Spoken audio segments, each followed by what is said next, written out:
Hi, Grace Church and 4 O'Clock Church.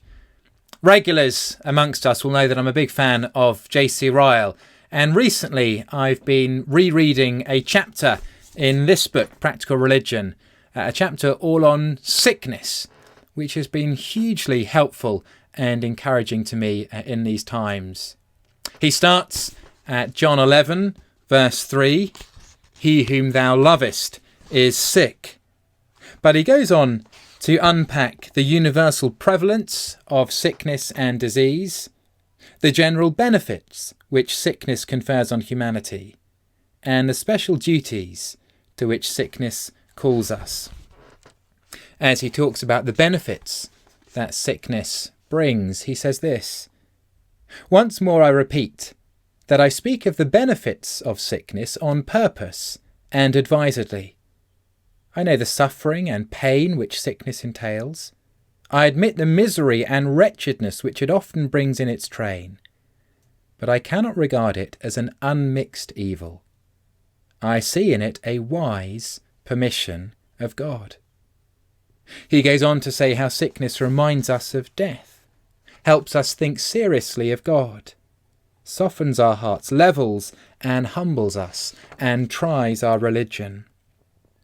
He says, "I believe that in our own land sickness is one of the greatest aids to the minister of the gospel, and that sermons and counsels are often brought home in the day of disease, which we have neglected in the day of health." But he also talks about the duties that sickness entails upon each one of us. He says, wherever there is sickness, there is a call to duty. It's a great reminder that we should always be other person focused, seeking to serve in times of great distress. But he also presses the issue on each one of us. He ends with some questions. What will you do when you are ill? Defer not the consideration of the matter to a more convenient season. Presume not on a deathbed repentance. The greatest business ought surely not to be left to the last. One dying thief was saved that men might not despair, and only one, that none might presume. I repeat the question, I am sure it deserves an answer. What will you do when you are ill? And then he tells us what we should do before that time, so we are ready to meet sickness and even death. Vague and indefinite and indistinct religion may do very well in time of health. It will never do in the day of sickness. A mere formal, perfunctory church membership may carry a man through the sunshine of youth and prosperity. It will break down entirely when death is in sight. Nothing will do then but real heart union with Christ.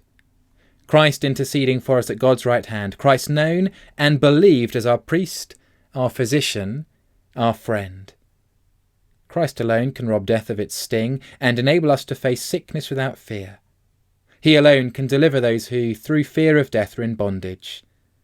I say to everyone who wants this advice, be acquainted with Christ. As ever you would have hope and comfort on the bed of sickness, be acquainted with Christ. Seek Christ. Apply to Christ. And he finishes with these words. The time is short. The fashion of this world passes away. A few more sicknesses and all will be over. A few more funerals and our own funeral will take place. A few more storms and tossings and we shall be safe in harbour.